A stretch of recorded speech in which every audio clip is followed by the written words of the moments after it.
Hello and welcome back. I have been so excited about this interview for weeks, and it's finally time. Come join me on Zoom and let's talk to Scott Frank.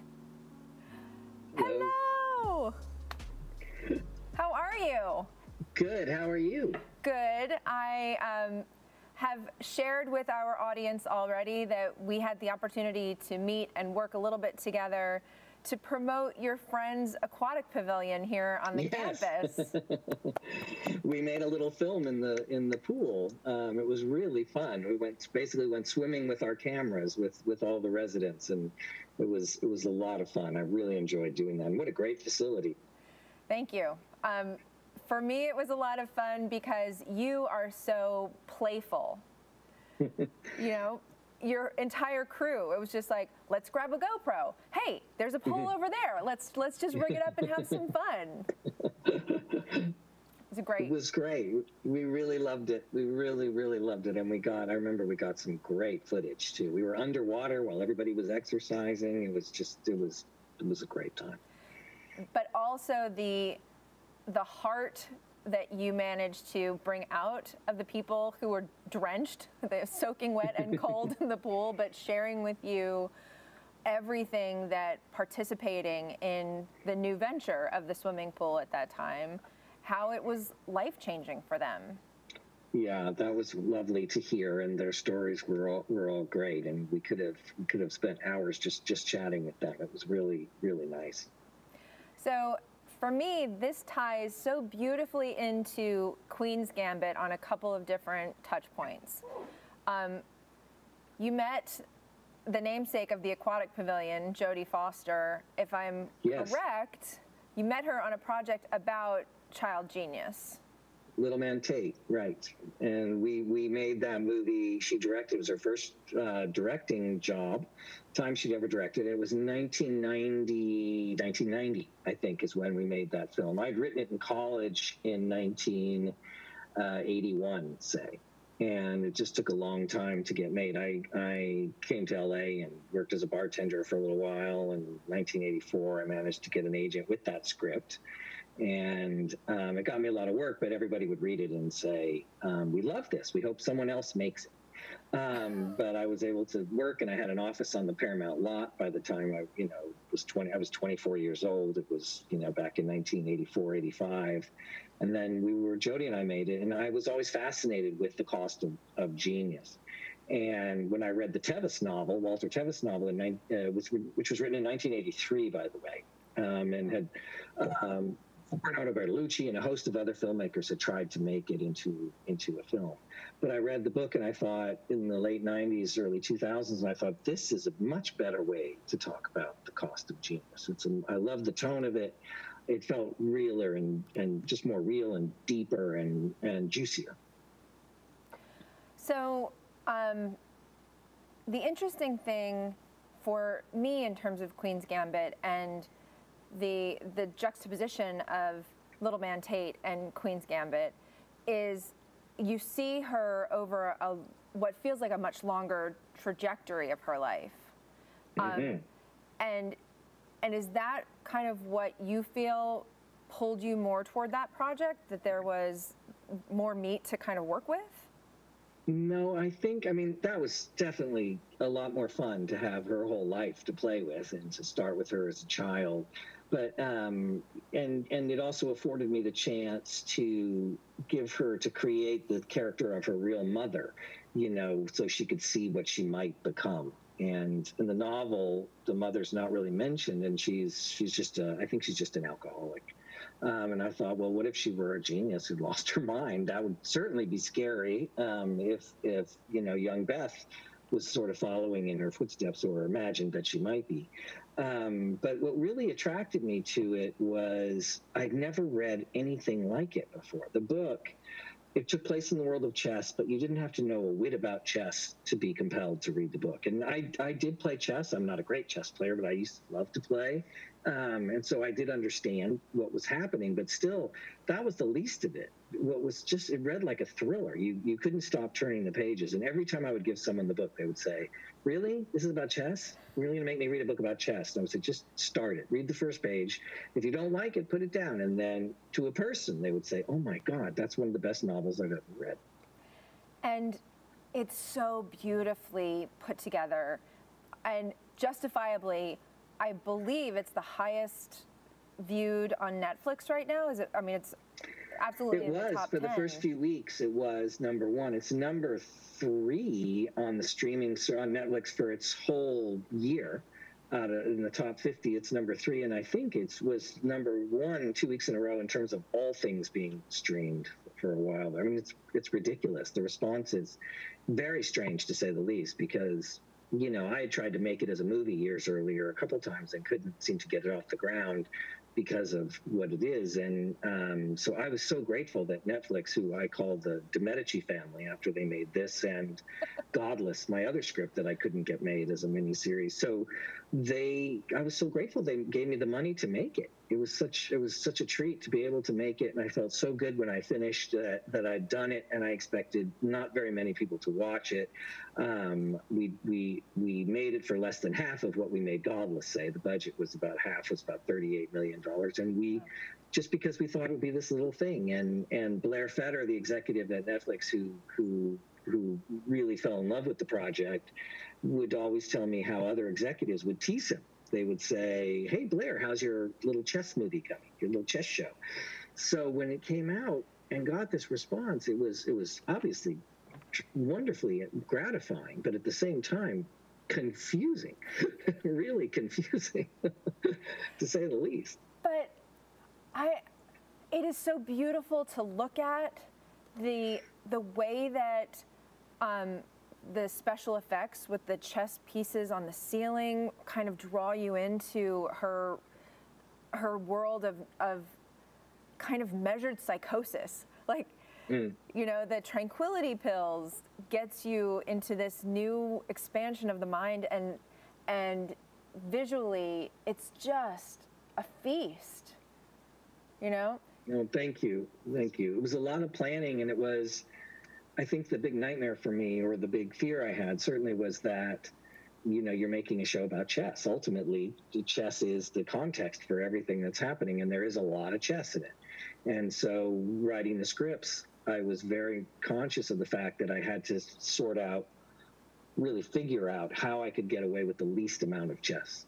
What is the least amount of chess, and how can I have the least amount of explanation so that people understood what they were watching? And I realized that, well, if you know where you are in the story and you know where she is emotionally, that's really all that matters. And if each chess game is sort of, if it's all hinging on some sort of emotional stakes for her and some sort of growth or regression or whatever you want to call it, depending on the game or the tournament, I thought that would help a lot. And then in terms of shooting it, a lot of design conversation went into, there's a lot of conversation about the design of the show and the chess matches, each one, how they progressed and which one, what they look like, what the pieces look like, what the boards look like, lots of conversation. And each chess match to me felt almost like its own music video. Mm-hmm. The chess, the whole tournament for she and Benny, that's the most... Was a music video. Yeah, and it was this great montage. So the reason that happened is because in the script, I always knew she was going to have these various chess games. And then when she sat down to finally play Benny, it's actually their rematch because he'd beaten her earlier in Las Vegas. Right. I wasn't going to show the match. He was going to make a move, and we were going to cut to the bar afterward where they're talking about it. And it takes you a couple seconds to realize that she beat him. I thought that would be the way to sort of subvert expectation. When we got to the location where we were shooting the tournament, before we got there, I realized in the schedule, by some quirk of fate, we had been adjusting things and moving things around as we were shooting in Berlin, and I realized we only had half a day to shoot that entire chess tournament. And so that's 5 hours, 6 hours, something. So we didn't have, and we had to move locations. We not only had to finish shooting there, we shot there first, so I couldn't go over and end the day there. We had to then move the whole company to another location. So I realized that I needed to do this as a sequence. And I think I had mentioned split screen for some of it in the script, but what I did on the day of shooting is I played that music. I knew I was going to use that music for the whole crew, cast, everybody. I brought them all into that auditorium where we were shooting the tournament, and I said, we have no time today, but this is what the scene is ultimately going to feel like. And so there was a design in terms of which way people were facing and the way the tables were laid out and all of that.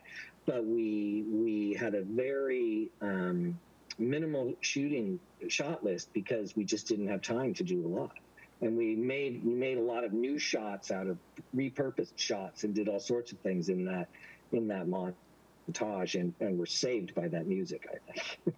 And the music plays such an important part through the whole limited series. I know you mentioned Godless a little bit earlier. Will you talk a little bit about the kind of posse that you have developed through Godless that you've brought through to Queen's Gambit? Yeah, and some of it even goes back to a pilot I did years ago. So beginning with Stephen Meisler, the cinematographer, he used to work with Steven Soderbergh, and he'd worked with David Fincher as a camera assistant before he became a cinematographer, a DP. And it was Steven Soderbergh who said, I think you should work with him.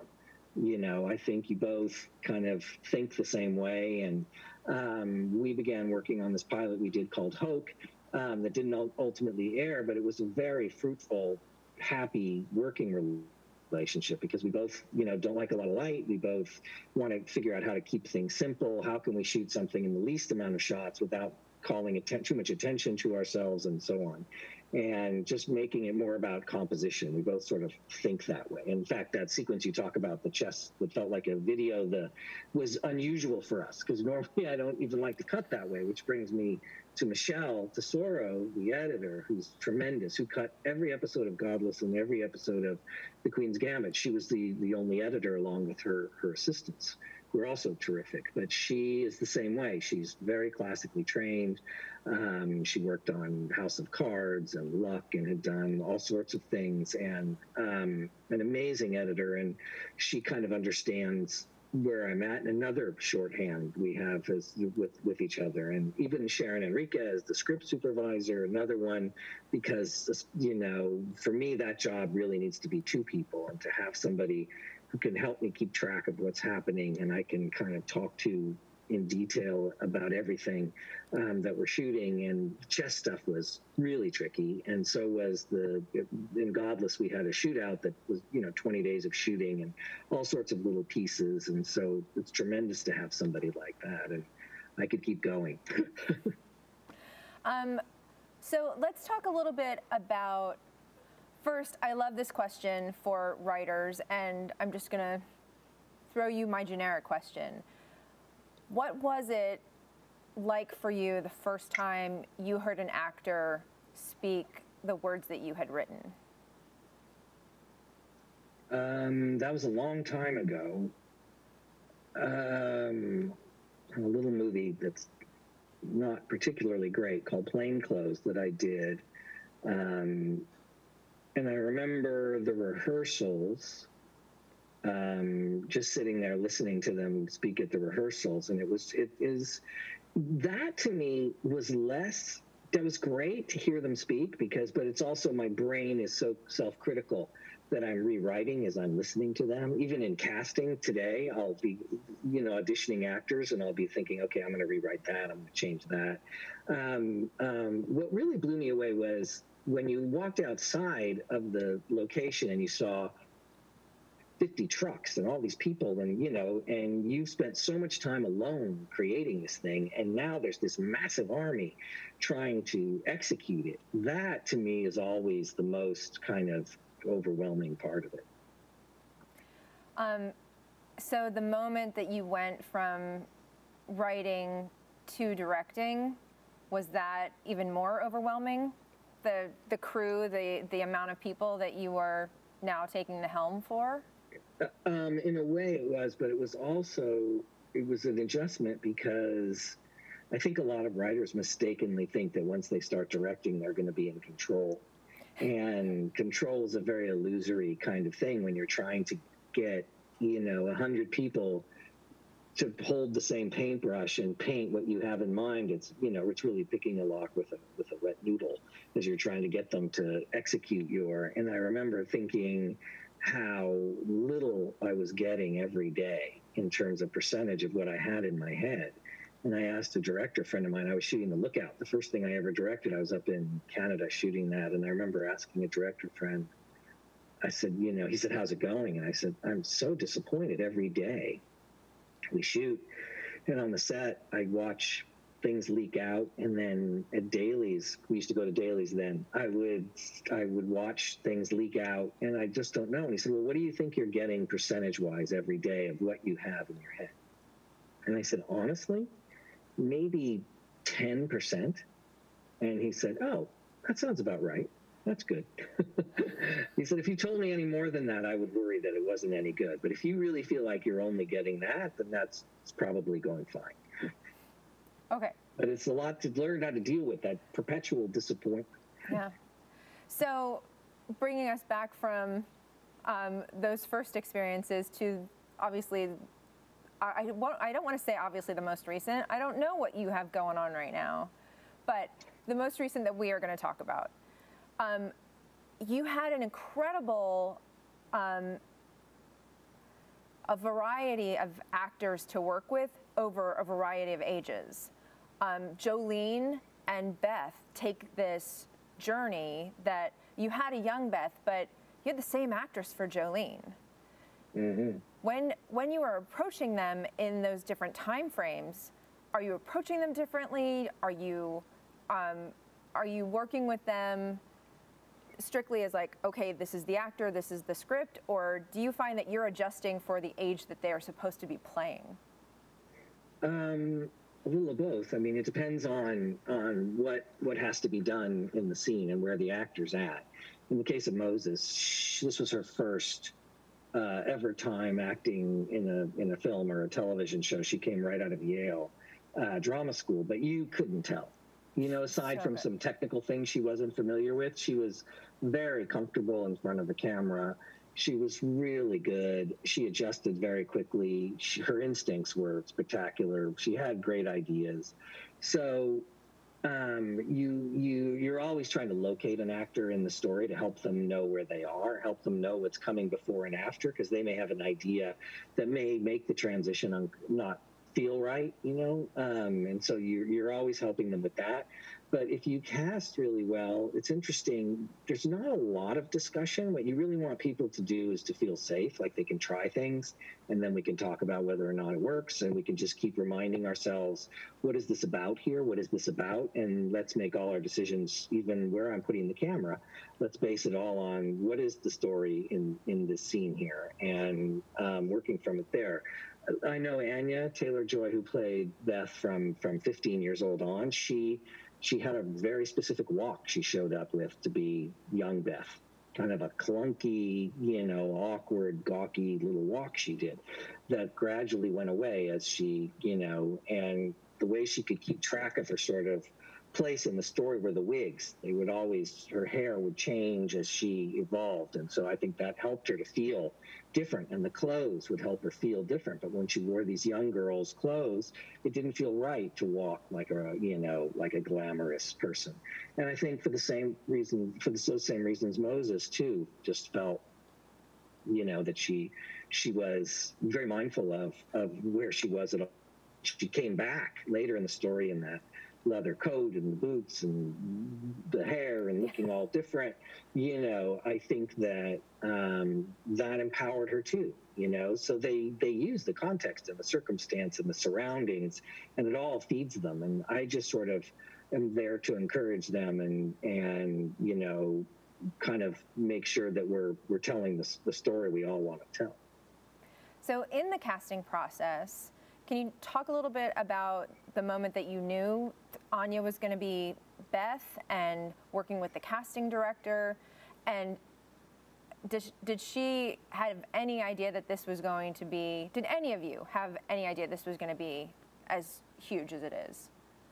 No, as I said earlier, was just something we're glad to be able to make. And Anya was pretty much my first, second, and third choice. I was very lucky that she felt the same way about the material as I and the material felt about her. I have a casting director here in New York, Ellen Lewis, and her associate Kate Sprance, and I had a casting director in England, Olivia Scott Webb, and I had casting people in Berlin. We were kind of working everywhere in terms of searching for the young girls. But Ellen and I, we did Godless together, and she's, I trust her implicitly, and she has exquisite taste, and she pushes back when she really thinks something isn't right. And so, but she's always about me educating myself before I make a decision. And so I watched a bunch of stuff that Anya had done. I knew her from The Witch, and I saw her in a movie called Thoroughbreds, and I thought, this is her. And then I met her in London, and she came into the restaurant, and within a second of seeing her and hearing her speak, I knew she was it. She was right. And I just was hoping she felt the same way. I could just see right away that she got it. And the thing is it's a very hard role, because you not only have to convey intelligence in a believable way, this kind of serious, just not just smarts, but a kind of the gift of it all. You also have to be, Beth Harmon is intimidating. She's really scary. So when she sits down across the table from some of these guys, they're unnerved. And I need someone who can have that kind of look, who can do that with her eyes, and who also you as an audience are drawn into and are willing to and wanting to stare at for 7 hours. And she slam dunked every of those boxes. Yeah. She really did. Because she also needed to convey these incredible overarching themes of loneliness and brokenness and addiction. The theme that I think carries through in a lot of your work is family. It's community. There's this brilliant moment towards the end of the series where all of the American chess players rally to support her, which they talk about a little earlier, that the Russians create a team. They help each other, they support each other, and America, you're on your own. And mm-hmm. I see that in quite a bit of your work. Mm-hmm. The family you choose, versus the family you're born into. That's in Godless. That's in Little Man Tate in a way too. That's in a lot of things that I've done over the years. And she does isolate herself because she was, after all, an orphan, and she was made an orphan because her mother tried to basically commit suicide along with her, with her daughter in the car. Yeah. And so she doesn't trust these relationships, these kinds of bonds that people are sort of used to. She doesn't trust at all. So she isolates herself.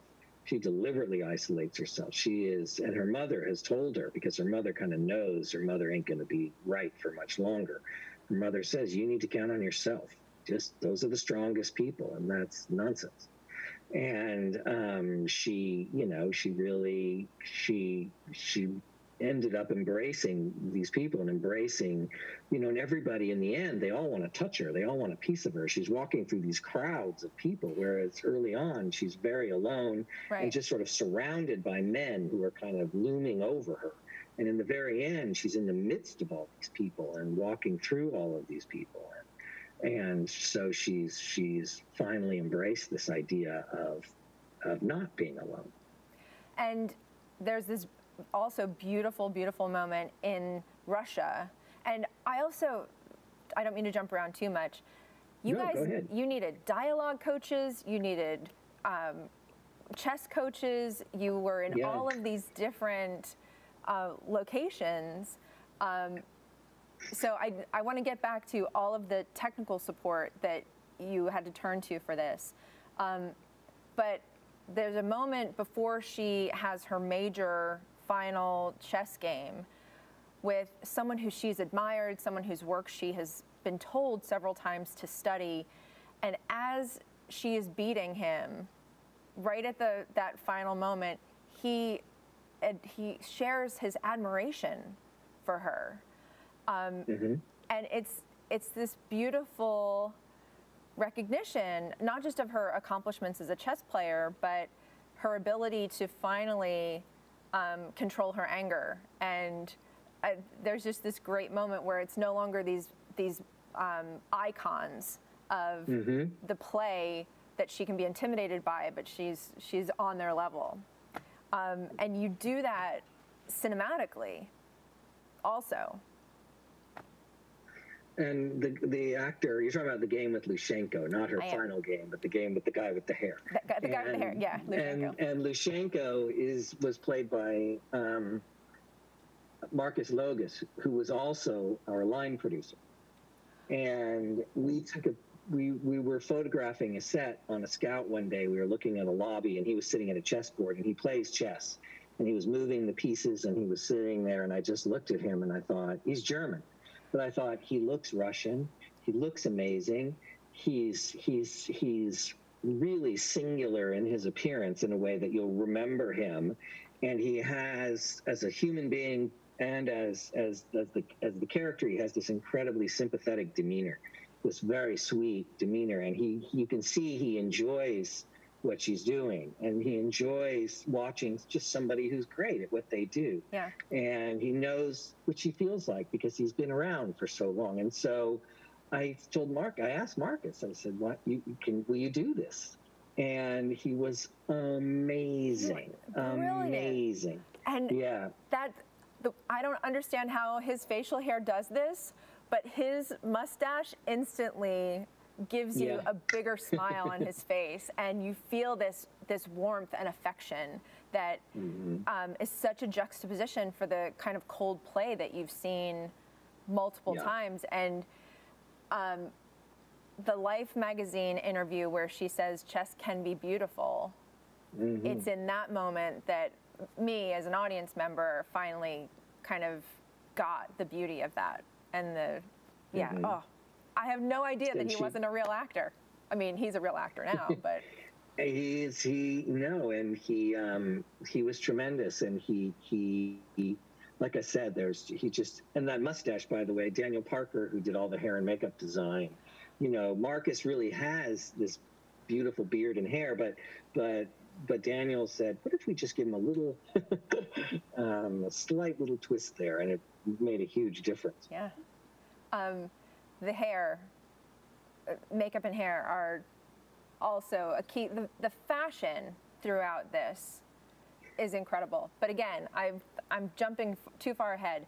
Okay. All of the technical support that, I mean, you're a chess player, but you guys had, at any point, if you freeze frame Queen's Gambit, the table that's set, the game that's being played is an actual game.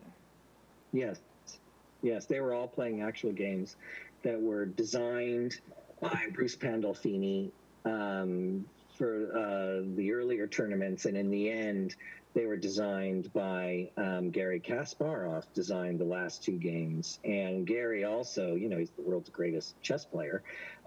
He also gave me tons of insights into how the players think. That whole speech about teamwork, that's from Gary.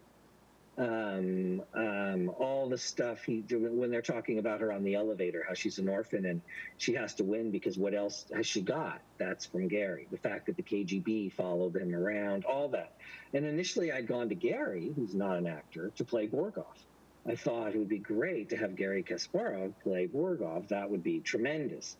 But he does a lot of lecturing around the world, and so he couldn't do it. And so, but he did say he would be a consultant. And so he was in Berlin once or twice, and we would have dinner, and I would get on the phone with him, and he would download all of this stuff. And he and Bruce Pandolfini, the other chess advisor, and Bruce was the teacher in the movie Searching for Bobby Fischer.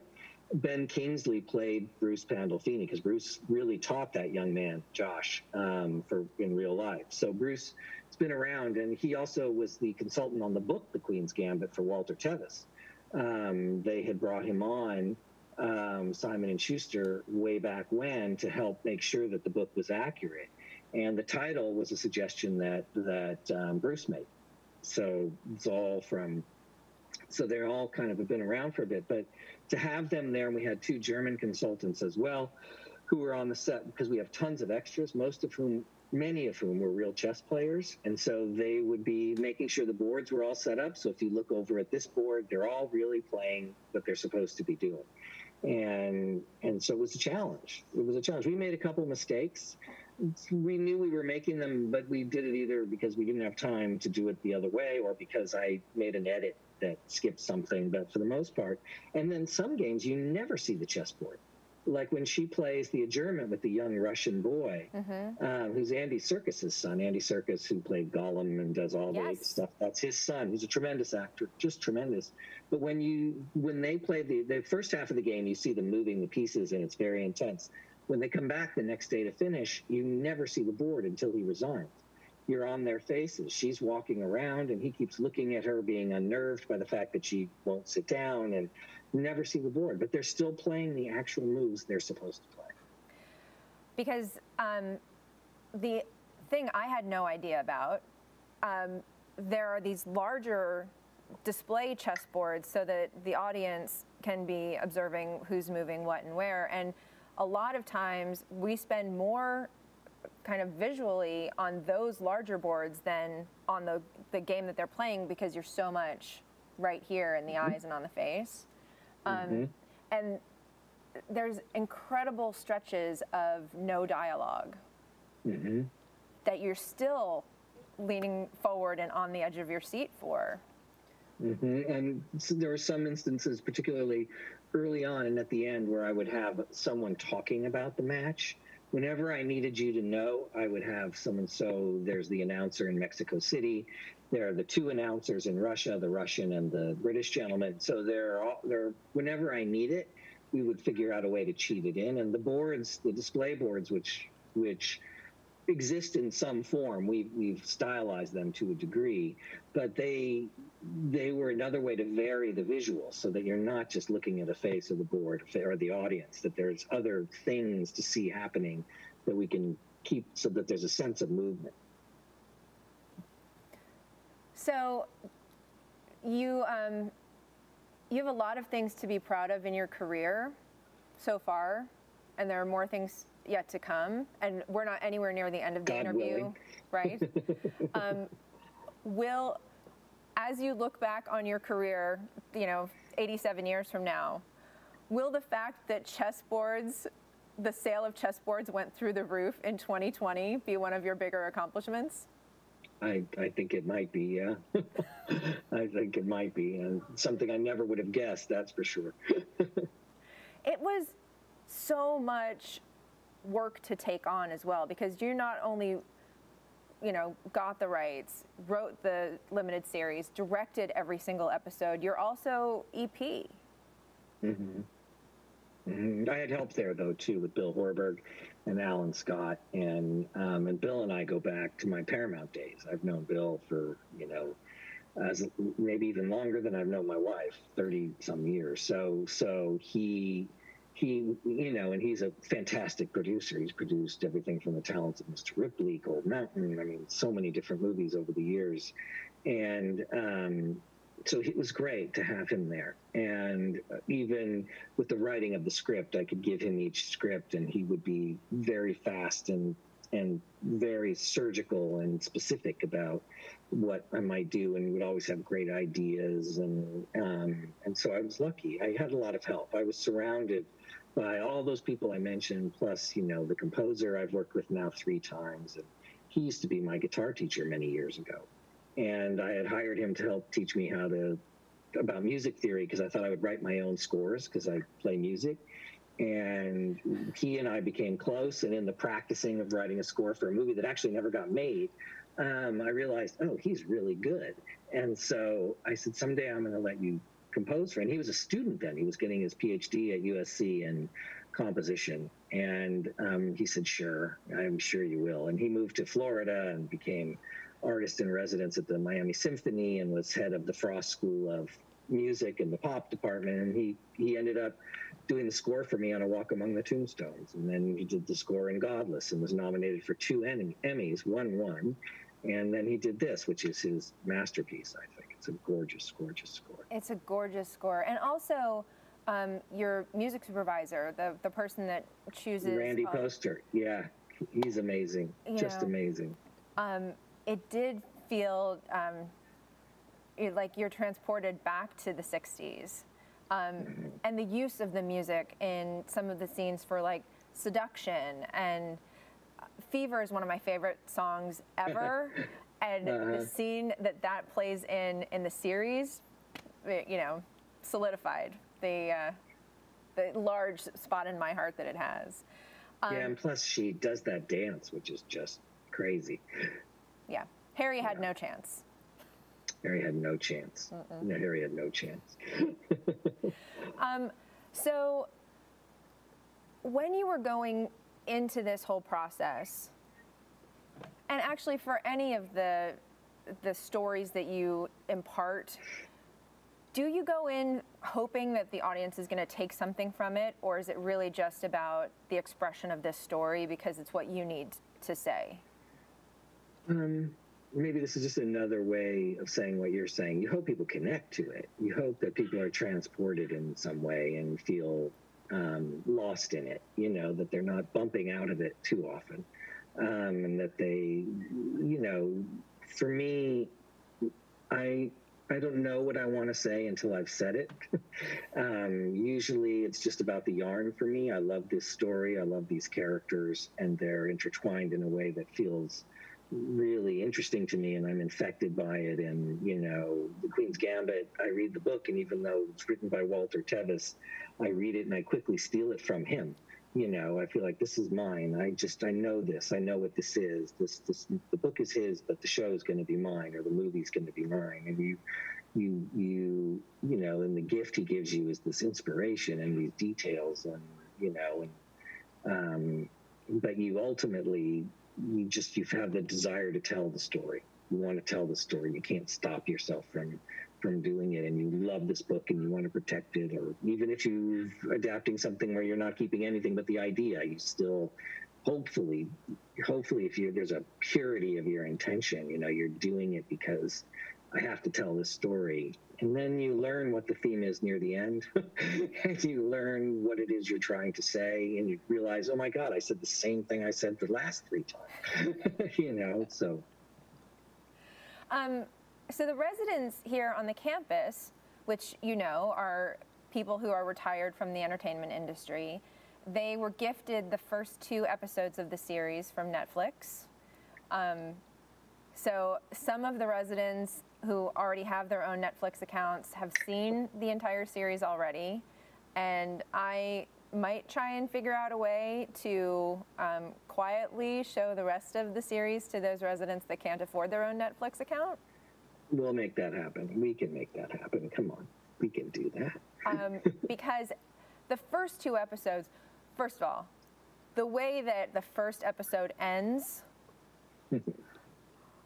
explosive, and physically with the dropping of the pills, but also it is mind-blowing how quickly you want to help this girl and watch the rest of her journey. Yeah. Can you, like Mr. Scheibel, I know you've said that her mother wasn't in the book. I can't imagine Scheibel Scheibel has to be a critical character in the book. Oh my God, yes.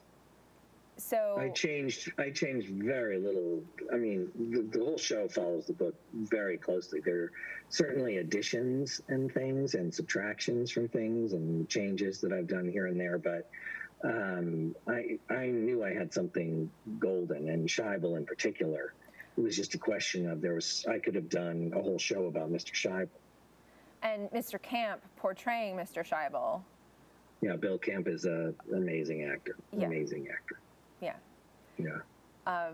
And the flashbacks in those moments where she has to reconcile that she's lost, and always going back to him as her home base for that. Telling her you resign now. Just like, yeah. So there is a piece in episode 2 where they have a picture Oh no, that's episode 1. I'm sorry, where they get their picture taken. Yes. That small movement of her putting her hand on his shoulder. Mm-hmm. Is that in the book? Was that something that you... No, I don't even remember if he took her picture in the book or not. He might have. He might have. I think he did. But no, that was, I think that was something that, it was in the script for sure. I just thought he would be uncomfortable. And I forgot, because I also wanted to have on the day, I wanted to have Mr. Scheibel just kind of not know what to do. And yet Bill did nothing, and it's so much better than if I had him do something. It's so much better to be just him caught.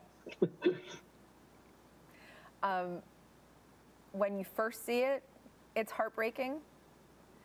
And then when it comes back, which I'm not going to give that moment away for everybody, just know that there's a revisiting of that. It's yeah. Yeah. Yeah, it's tough. Mm-hmm. So do you mean to break people's hearts over and over and over? Is that... I think it's more about, you're trying to find stuff that's emotional but not sentimental. You don't want to trip it over into sentimental, but you're always on the make for stuff that has potential, just the same way you're on the make for things that are humorous or things that are scary or things that are tense. It's another value in storytelling that when it presents itself, or even you're just looking for it, I think that it's just something, oh, I can use this in a good way. Oh, this could pay off in a very funny way, or a very emotional way, or a very scary way, whatever it is, and you're just trying to make sure that you're finding all of those. Yeah. The way you kick off the series, I know the end of episode 1, incredible, but the beginning, which sets you off on this roller coaster that you don't have context for until episode 6. Tell me about that choice. Well, the book opens just with young Beth getting adopted. And I realized if we open the show and keep the first hour about a 9-year-old girl, people are going to think they're watching a series about a 9-year-old girl. And they may have read about, Anya or some people, being different. But so I thought it would be good also we would accomplish 2 things by opening with her in extremis, as they said. And I thought the 2 things it would accomplish is, one, on a very simple level, you would know this older person is coming. This kind of amazing creature is coming. And the other thing you would know right away, because you don't meet her, when you meet her, she's drunk, she's hungover, she's fallen asleep in a bathtub full of water, fully dressed, and they're speaking French. She's in Paris somehow, and then she's running through this hotel because she's late, and she walks into this room, and now they're taking her picture. We have no idea what's going on, and then we realize, oh my God, she's playing chess. So the other thing it does is it hums this tune that basically is singing, this isn't your father's chess movie or chess show. This is going to be very different, and so it sets it up that way right away. And I thought it accomplished that in a great way. That was my hope, at least. It truly did. For me, the fun, the pacing of it, that promise of what was to come, and the mystery of, why is she wet? Why is she fully dressed in a bathtub? What's happened? Yeah, and the other thing it does, too, is there's 2 things. There's a little trick I won't give away that happens before she leaves the hotel room. Yes. And you realize she's not alone. Yep. But the other thing it does is, you think that that's going to be the end of the movie, or the end of the show. But when you get there, you realize, oh, that's not the end. This isn't what I expected. What I saw is... this isn't the end. This is something else that's going. This is way more tragic than what I thought it would be. Yeah. The payoff for that is delightful, delightful. And again, I promise, for those of you that are living here that haven't been able to see the other 5, we're going to figure that out.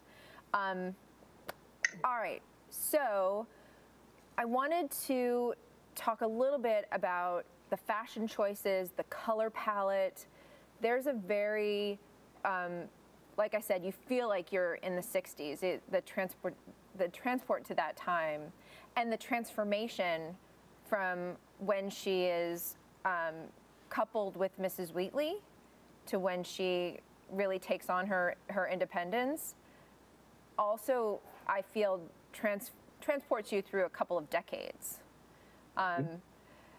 The wallpaper matching the lamp shades, just matching her robe. Matching her robe. Matching the bedspread. Matching, yeah, it's crazy. It's a riot of wallpaper. Yeah. Can you talk a little bit more about this community that you've created and the production designers and the costumers, and because I will admit, I know there's a small, at least it's a story I believe to be true, about a photograph that was taken in a lobby that has helped to inspire some of this. Yes. Well, first of all, both the production designer Uli Hanush and the costume designer Gabriela Binder are, we say brilliant a lot, but they're brilliant. And what they do, the gift they do, it's not just their taste. It's that, again, everything is sourced to story and character. So everything, is they're trying to be, and if there's something that they understand suddenly that is wrong, they fix it. They, and again, my job is to make sure we're keeping it all in not just telling the story consistently through all these other tools we have, which are wardrobe and production design and so on, but also that there's a very specific tone and look. And I tend to like a couple things visually. I like, as I said, very simple kinds of composition, which means the background is hugely important, meaning I'm going to use everything in the background to help me tell the story, because I'm not going to be, as a rule, cutting a lot. I also like to shoot without a lot of light. I like it to be natural light, especially with digital technology now. I think we've learned that the more you push it, the more beautiful it is, and the more you overlight it. And I think people initially were lighting it like film, which only made it look more like video. So on Godless, we experimented with using as little light as possible, and it was great. Not necessarily always being dark. It doesn't have to be dark. It just means that you're carefully shaping what light you have. And if there is a light source, it's a believable light source. You're not outside and there isn't a giant blue light on the trees coming from where. So we're just very mindful of that. And the last thing is the color palette, which gets us to this picture, which is, I'm always trying to sort out, have a very rigorous fixed palette with these colors yes and these colors no. And in the case of the Queen's Gambit, it was tricky because I knew that the chess tournaments would have to be different. So Paris would have to look different from Mexico City, from Las Vegas. They would each, and Mrs. Wheatley's home, they would all have their own world. They would all, because she's moving into these different worlds, and they would all look different. I had always thought of Mrs. Wheatley's house as right out of a Douglas Sirk movie. Was going to have that feel. And Las Vegas, because we were shooting in Germany, really wanted to lean into hard of what we just think of as Las Vegas, those colors, and same with Mexico City. And so we were really pushing that, and stained glass in the case of Mexico City, and all kinds of things. But we were scouting in Toronto because we shot 5 days in Toronto and 85 days in Berlin and outside Berlin. And we were looking at a possible location, this hotel that we ended up not shooting in, but it was just coincidentally, the theme of the lobby was chess. There were these giant chess pieces, and we thought, maybe we could use this for something, but it felt so on the nose. But in the corner was a table, a chessboard on this table with the pieces all around it, strangely. And it was in this beautiful little nook, and there was a chair in the background, a big leather chair, and there's the chessboard in the foreground. And Stephen Meisler always brings the actual red camera, the camera we shoot the show with, with him when we're scouting, because we like to do mini movies of, if we're going to shoot somewhere, let's practice. I'll have, okay, if the production designer is with us or the art director, we make them be the parts so that we can kind of see, how can we use this hallway? You know what, there's a great shot here. And we end up referring to some of these shots over and over again. But he was taking a still of this chessboard, and as he was taking the picture, a little girl ran through the background in a yellow dress. Just ran by, and he didn't think anything of it until a week later he sent me this photograph. And you had this little girl in this yellow dress, and there was this green color of some of the fabric, and there was the chessboard, which had a burnished red and deep dark brown, and it was a lot of black, really rich blacks all around it because it was in this dark corner. And there was one source of light, and it was just so beautiful that I sent it to everybody, the costume designer, the production designer, everybody said, this is the look of the show. Everything is in this. So this is the source of all our visual goodness. And then Uli created a kind of a palette board that sort of evolved from that as we went through these different locations. And it starts in the orphanage with very little color, and ends in Russia with very little color. And in between, the color is sort of changing as she's changing, and so on.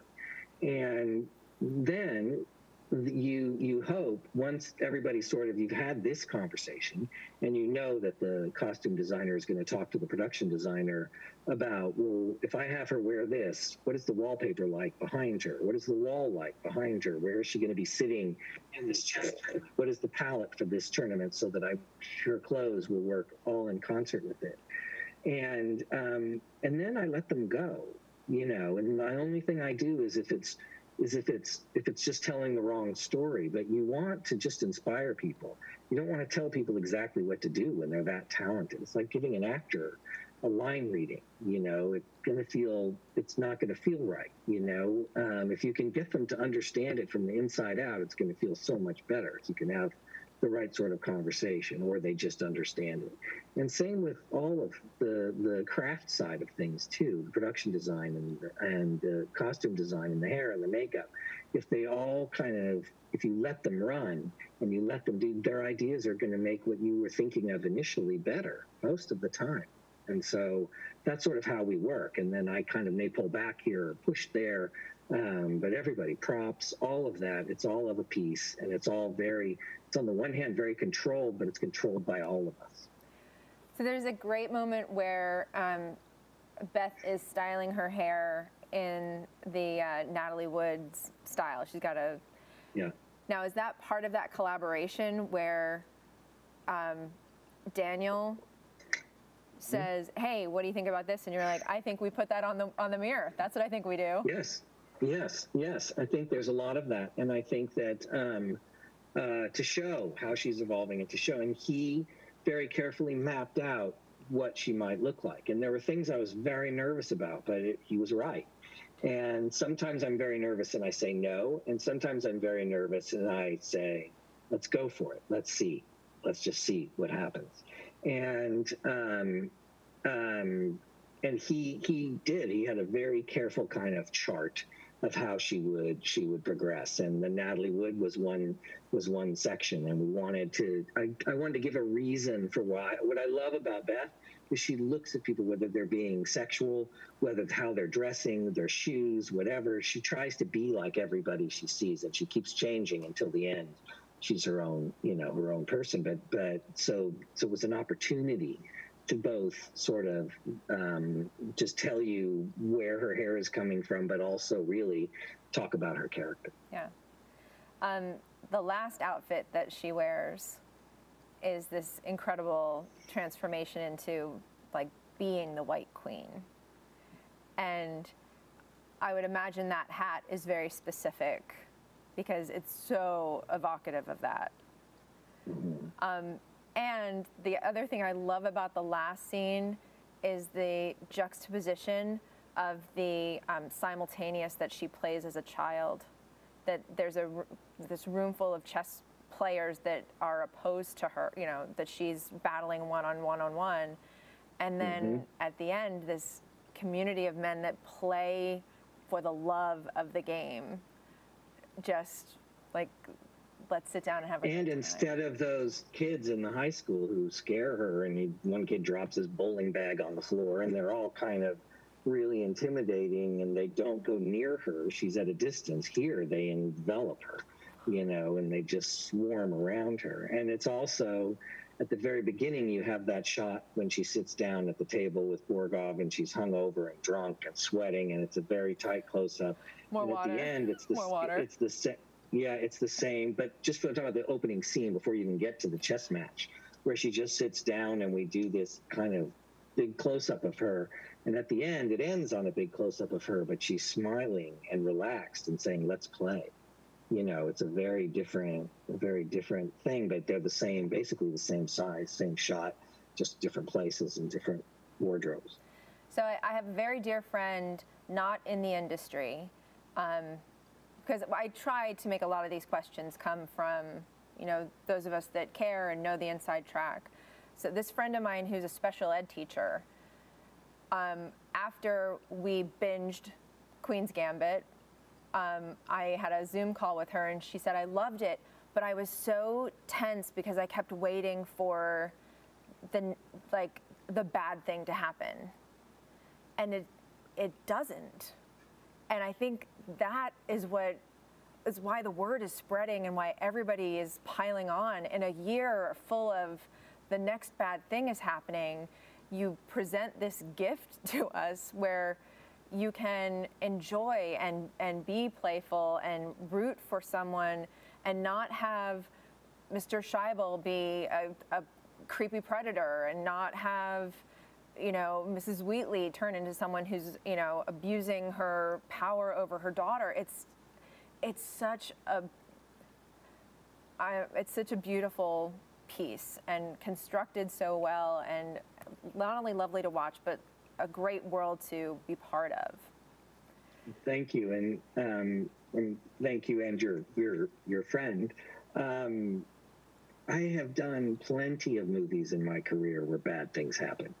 Not only do bad things happen, but worse things than you might have expected happen. And it was very nice to do something where no one is shot, raped, or hung. And it was great to do that. And part of the fun for me as I was writing it was, I'm just going to thwart expectation. And even shooting it, I would shoot her coming into the basement in a way that felt like, what's happening here? I would shoot her riding in the car with Mr. and Mrs. Wheatley, and Mr. Wheatley looks at her in the mirror. But he's looking at her in the mirror not because he wants to molest her or anything. He's looking at her in the mirror because he doesn't want her to, she's like a plaything for his wife, He doesn't want anything to do with her. So it's the opposite. And so all the way through, it's not just avoiding the bad thing happening, it's having something happen that is completely the opposite and surprising instead of just nothing happening. And that was a lot of fun to do. Those were really a lot of fun to do. Well, it is absolutely paying off in the word of mouth that has spread around it. And that's luck of the timing. I mean, bad luck for all of us to have been living through it, but good luck for our little chess story to be a balm for what's happening. Yeah. So, getting back to MPTF, I'm going to do a little bit of a plug for the show that you're on right now. And speaking of the year that we have had, the live show that we are doing was created as a way to keep the residents from gathering physically, but still being creative and having their own platform, which for the first 15 years of this television station, we've run kind of like a film studio where you develop something, you work on it, you collaborate with other people on the campus, we shoot it, you take your time editing it because your doctor's appointment is more important than your edit suite time. Of course. And when the pandemic changed all of that for us and we pivoted to this live format,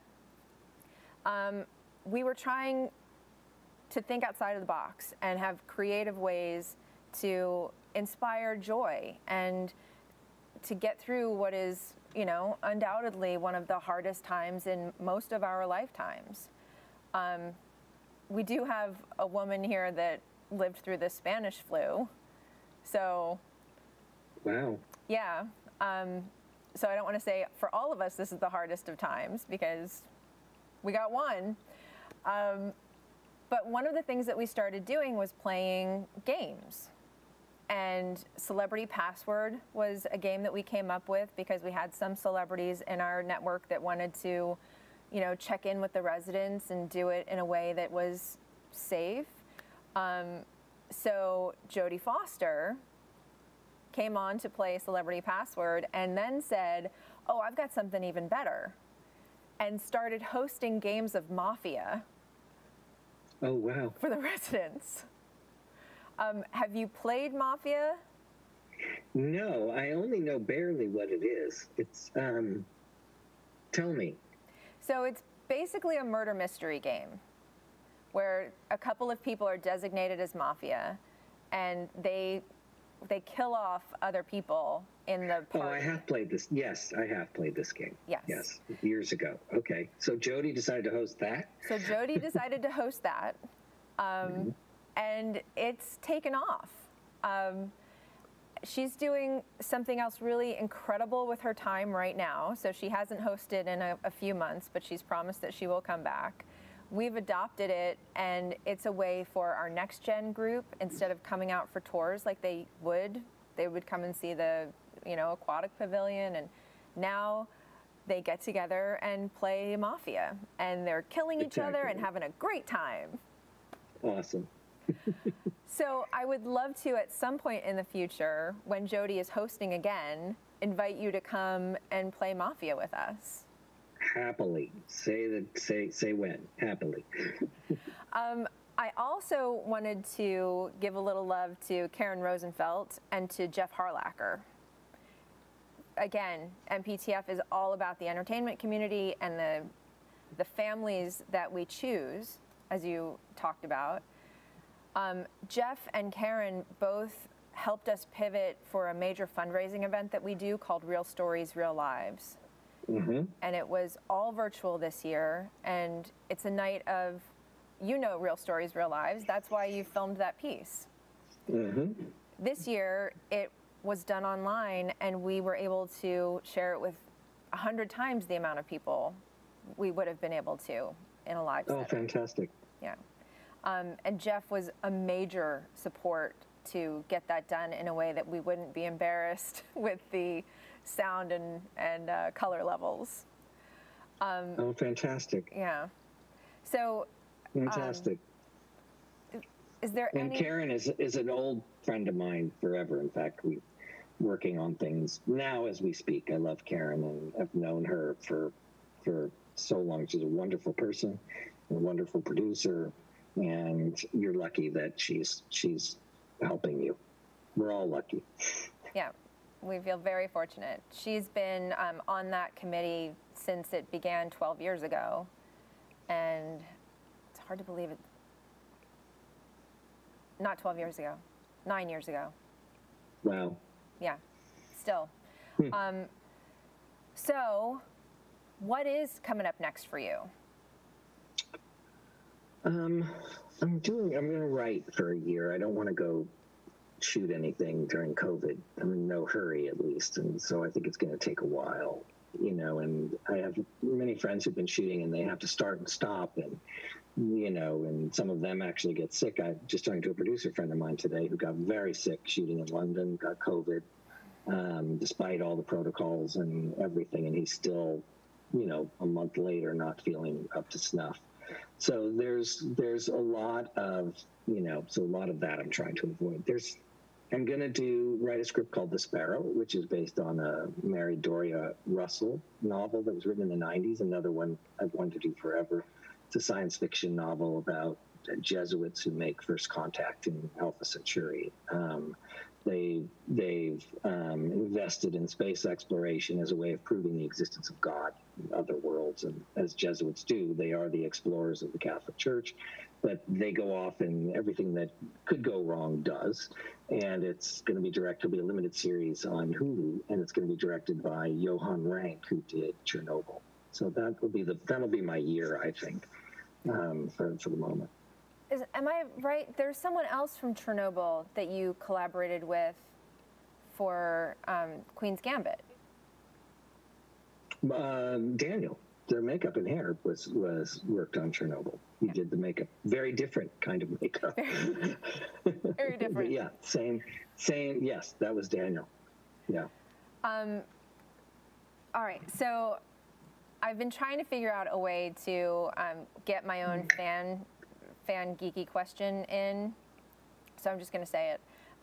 Dead Again is one of my favorite Kenneth Branagh movies that Kenneth Branagh wasn't fully in charge of. That goes way back. Way back. It's 1991. Way back. It's actually the same year as Little Man Tate was shot. They were shot back to back. Little Man Tate was shot first, and then Dead Again was shot, or vice versa. I'm trying to remember, but they were shot back to back, one right after the other. 91 was a really good year for you. It was strange, yeah. Yeah, it was very strange. And those were two polar opposite movies. Mm-hmm. Mm-hmm. My whole career has been that way, if you think about it. If you look at, there's A Walk Among the Tombstones or Minority Report, which are pretty dark movies, and there's Marley and Me. There's right. Out of Sight or Get Shorty, which are a little more lighthearted, and it just depends on The Lookout, which is another darker one. Which is they're all godless. They're all different, and then this one. Yeah. So. One of the other shows that a resident came up with is a panel discussion called Cinephiles, and he and a staff member and a volunteer get together every Thursday and talk about some of their favorite movies. So fantastic. At some point, if you would be open to it, I'm sure they would love to ask you directly about some of their favorite titles of yours. I'm happy to. Sounds great. Sounds like a lot of fun. And I know that I'm kind of putting you on the spot, so if you never answer one of my emails again, I would totally understand. It's all right. That's fine. This has just been so awesome, and I could have a whole Cinephiles episode just on Dead Again and Kenneth Branagh and Derek Jacobi. But the way I would really love to wrap it up is MPTF is about to celebrate our 100th year. Mm. It started 1921 with Mary Pickford saying basically, I'm going to put a change bucket on the soundstage and we're going to help people that aren't working right now. Financial service, social services, all of that for the first 20 years, and then adding the retirement community in the 1940s. We're still doing that, and this year with COVID, we had the COVID-19 Emergency Relief Fund where we gave a tremendous amount of money away to, I think we took 300 times the amount of calls in the first 6 months of COVID than we had taken in the last 3 years combined. Oh my goodness, wow. So, as we enter into our 100th year, what is it that you would like to see from a charity that supports this industry that you've had incredible ups and downs and experiences through? That's a great question. It's hard to know because I think it's hard to know what's coming. And I think that, when I think about my own parents right now, and I think about, places to go where you're being cared for in a kind of whole person way, and whole persons, in a sense, because there's so many different types of folks who are in different stages or in different ways at this point in their lives. And the social services aspect of it is obviously in the last year become, I'm sure, increasingly more important. Alzheimer's is a huge thing, but I know you have Harry's Haven. Harry's Haven. Mm-hmm. So, but I think that's a huge part of it. But I also think, and the engagement that you do too, where you're engaging everyone and trying to keep people being creative and still doing things, still moving, still not just parking themselves, I think is huge. I don't know. I mean, I think the hardest thing, at least I see with my own parents, is this kind of ennui that can set in, you know, a kind of sameness, because they're not as physical, they're not as, you know, able to do, and they have trouble coming up with even what they should do. And it's almost like I wish that they had someone helping them kind of decide how to be born again at this age, because they could have. And instead they just they froze and kind of became somewhat inert in some ways. And so I wish that and partly then COVID has made it worse. Right. But it would be great to see, and maybe you're already doing this. I mean, I felt that way at the pool when we were there at the pool. It was great to see everybody kind of being active, everybody just, you know, trying to stay moving, trying to keep their brain going, trying to keep their body going. I don't know what else you can do beyond sort of making sure that monitoring people's mental health, because it feels like mental health is the worst. There's a huge thing going on with everybody right now, and I feel like, you know, from depression to anxiety, and I think, and maybe that's already happening. I don't know, but that's a biggie. It's definitely a biggie. It is part of what we're trying to do with programs like this. So personally, one of the things I'm hoping happens in the short term is exactly what we're doing, this type of program where Cinephiles isn't just for the 250 residents that are on the campus. It's something that we're streaming, because the point of view of people more experienced than us is something that I believe has been devalued over time and needs to be put back in its rightful place of being. Well, that's a great thing. Is if you could also. That's a great idea, actually, what you just said. I don't even know if you know what you just said, but it's sort of becoming the place for teaching as well, you know, and bringing in younger people, you know, and letting them benefit from meeting people who've been doing it for a long time and hearing those stories. That would be, I wish I could have had that happen when I was in high school or younger, or even college. That would be great. I mean, the film schools, I have beef with them anyway, because they're teaching everybody how to be